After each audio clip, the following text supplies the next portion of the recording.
Saturday the 2nd of September. It's a weekly update on Edifício Planalto. We did a little bit of investigative research with our engineer this week. This is in the back area near the laundry. I'll come back and show you that in a minute.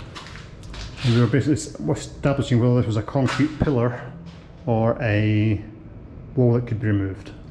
It's looking very much, because there's bricks underneath it, this orange material. I don't know if it shows up, but that can be removed. On the other side we have concrete, tough as old nails, and that has to stay because that is a supporting pillar.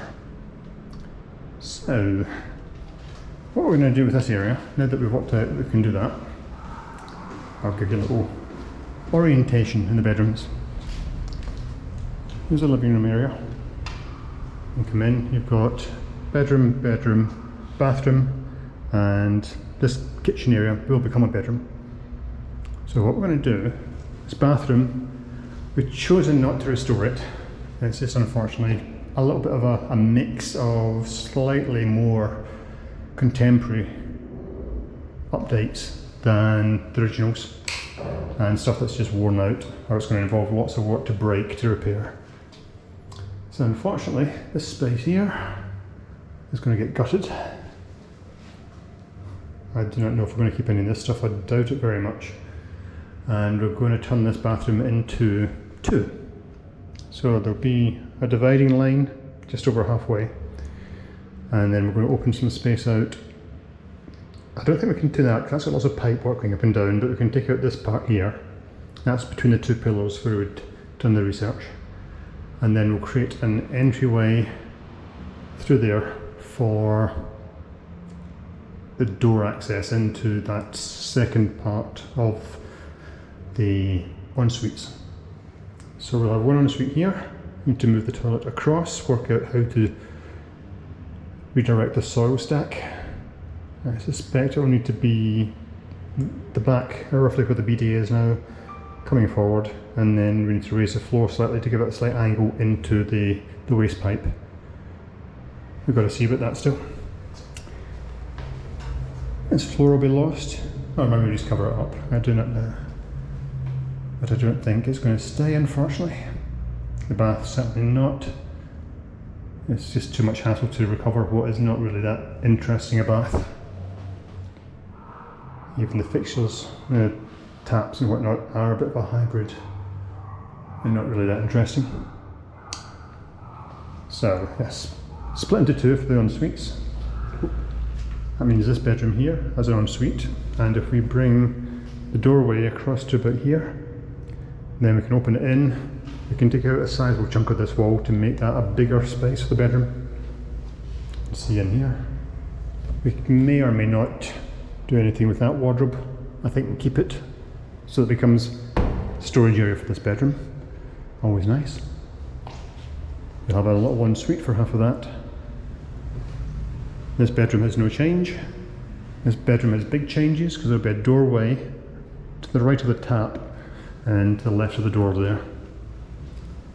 And then I'll go through into where the toilet is more or less now. This wall comes out to expand us back to the rear wall here, so there's a lot more light coming in. We'll raise the floor. There's about a 10 centimetre drop just now. So if we raise that, that means the whole floor level in the bathroom, in the bedroom, is maintained. And we may just close that wall off there, since this is just bedroom space now, or we can have it as a separate solid doorway into the, effectively the exit area. That's the back door that leads to the surface lifts. Then the bathroom continues into here.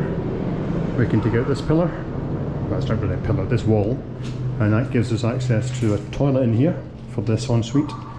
This space, we can have a sink against this wall probably, and we can, when we take out this section here, that will extend it into the bathroom, and then there'll be space inside for a shower in that smaller part of the bathroom.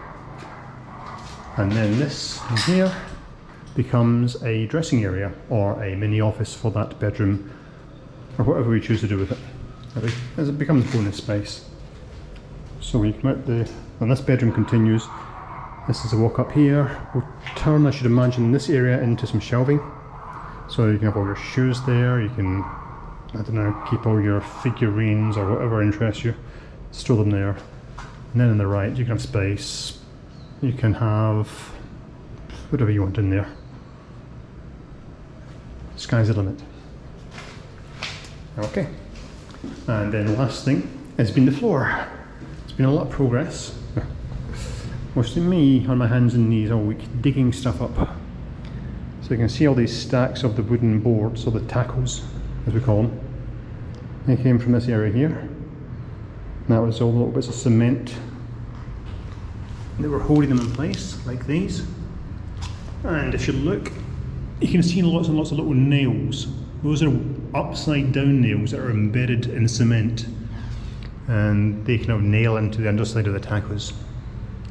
And I've got to lift all of those. So I've got some of these pincers that are nice long ones, so lots of leverage to lift them up.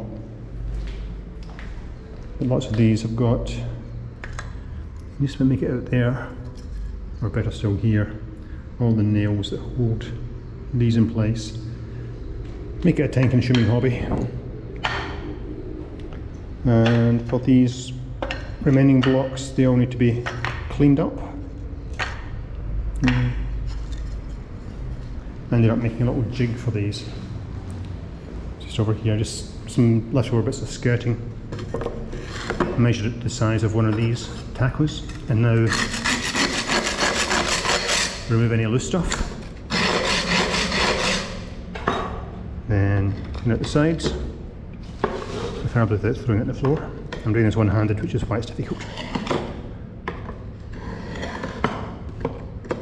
Now when you're finished, a stiff bristled brush will take off anything loose. Not quite finished because I'm doing it one-handed. And then once that's done, that'll be more or less ready to reuse. There's some bits stuck there with the used wood filler, so that still needs scraping. But that's the principle, so I need to apply it to all these, quite a few. And then I only have all the rest of that to do. And that. And then finally, those. But I've got plenty of spares. And the lighter coloured ones here I'm going to probably put together in one place. Do it perhaps close to the window for the less obvious. I have 2 more bags of them, so it's less of an issue. Getting a few that are broken or damaged or rotten, but not enough to make an issue. And then I've got these bigger wooden tackles from another project we worked on, so I'll probably end up using those. I'll kind of channel these even deeper and bury them, or remove them depending what they're for, and have this as a kind of a border, changing direction between these. As I can look, angle is side to side here, and then it changes to 30 degrees there.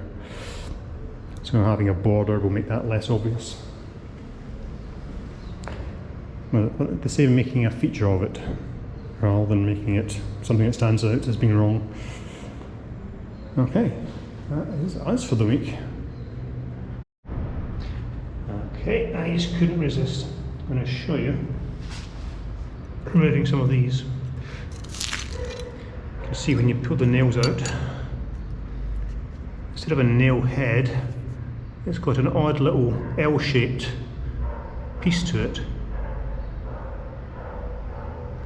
I guess it's nails designed for this application, but then it lifts the bitumen and some of the cement underneath.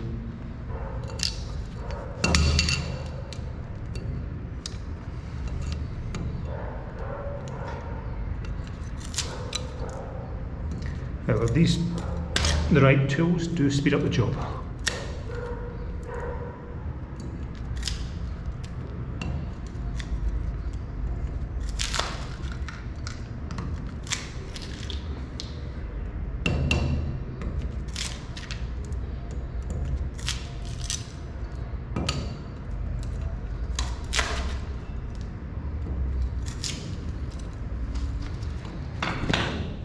So see what I was saying about how much of the floor lifts up when you take them out.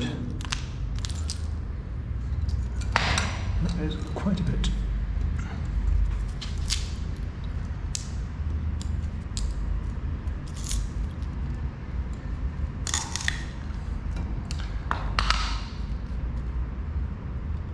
Curious little things. Anyway, only another several hundred to go.